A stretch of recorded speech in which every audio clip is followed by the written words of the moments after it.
and you've got 3 extra programs open. It's just slow. So there's a natural tendency to try to shrink that. You know, nobody wants that extra weight. And you shrink it down like that and you get on with everyday life and it works and okay. But if you do shrink it down that size, it's no longer deliberate and you'll be flat. So that's why you can be here a decade, 2 decades or whatever, and you just go flat. Don't get anywhere. And it takes effort and conscious strategizing and, you know, to keep that as big as possible. Monitoring yourself as much as possible. And not just monitoring and observing yourself. As I said, it's kind of like you're like an eye watching your language production. You kind of above yourself. But it's not just, you're not just watching yourself, that's part of it. When you're reading, when you're listening, again, are you reading and noticing the grammar? And noticing, oh, there's that preposition. Oh, look, there's an uncountable. Oh, look, that must be a collocation. That's meta-awareness of reading, isn't it? Same with listening. Probably even a bit harder in listening because it's going by very quickly. You'll probably pick up less, but nevertheless, it's that meta-awareness which is doing that, which is giving you feedback, which is helping you revise. It's an incredibly important element.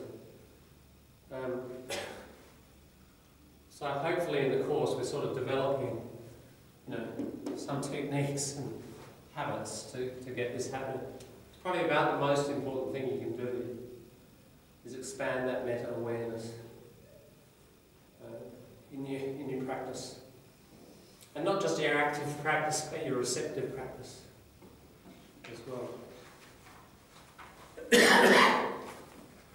Is that... Do you think how many hours a day for practice? How many hours a day in your mind is in our level to practice? Well, if you remember in the first week, I said, oh, right, well, you're here 3 or 4 hours a day, and I drew the iceberg on the thing. Yeah. At least an equal number outside the classroom. 3 or 4 hours. So, look, break it down. An hour of macro skill.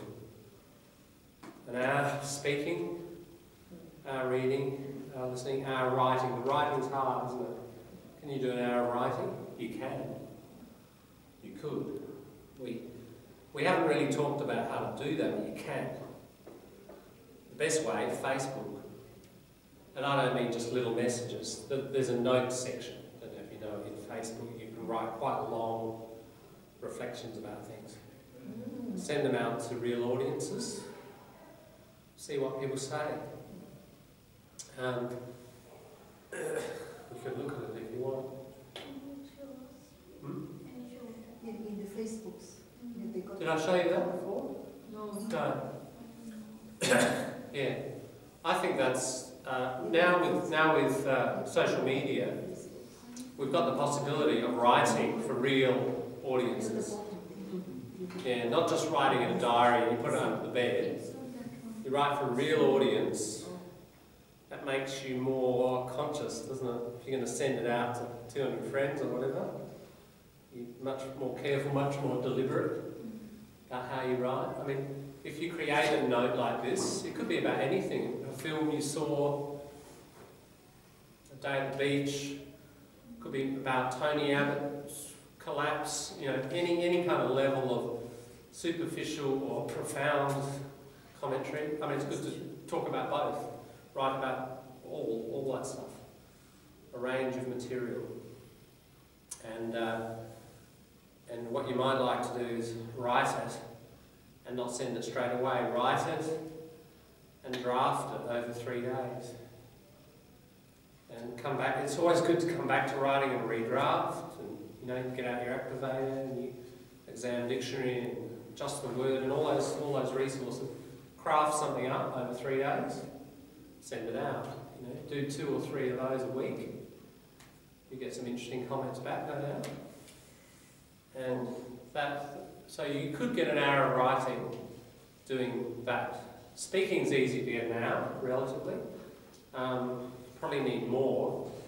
A couple of hours with interest groups, voluntary work or paid work. Reading's easy to get an hour, no worries. With Facebook and articles going out on Facebook, or real papers, plus novels that you're reading, and listening, of course. Radio National is just always there. So the answer is for an hour per macro skill. I'd add another hour culture. Now, sometimes these overlap, don't they? So if you're reading, if you're careful with your selection of reading and listening, reading Australian material, you're going to get that cultural development. But yeah, 4 to 5 hours. At the moment, I don't know, I'm doing right or wrong. At the moment, I choose one of the book I like first, like Flying Doctor. I'm reading Flying Doctor, that book. And then each chapter is talking about what's happening, the journey on that time. And then as soon as I finish that article, in the same day, and then I use the pen, like a copy, quick, like timing, how long I can write for it. Oh, yeah. And and speed them up like that. Do you think that's... Yeah, so you're monitoring how long you're doing stuff? Yes, but copy from that article is... What do you mean copying? You're like, copying out sections? Yeah, like the whole article.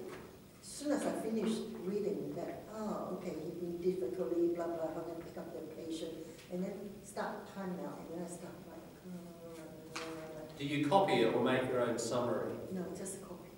I would think better practice would be... With make up summary. Yeah, you put it into your own words and construct it yourself. I didn't move that. If you, yeah, that's more active, conscious, analytical processing. If you're copying, there's not a lot of processing, like important processing happening.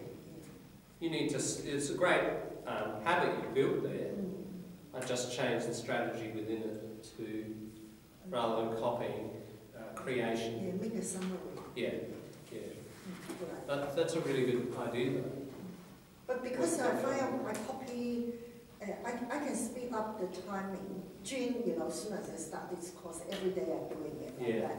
Right. But seems to be not really improve my... I think because of the copying factor. Must be. But I'm more understandable each article. Okay, yeah, look, it's probably doing something like, the vocabulary, developing vocabulary maybe. Yes. But in terms of writing, just copying. I do something else. My mind, I'm so relaxed, just right, like that. Yeah. My mind don't have to think more. I'm quite enjoy it too. I finished my study like that. It doesn't work though, not really work that much. You summarize. There's the passive better. There's the part.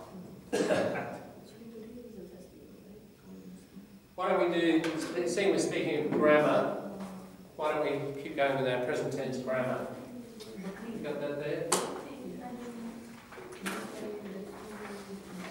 Present time.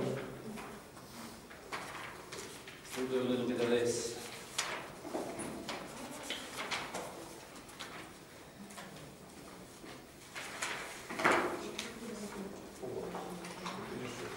We're up to 4, aren't we?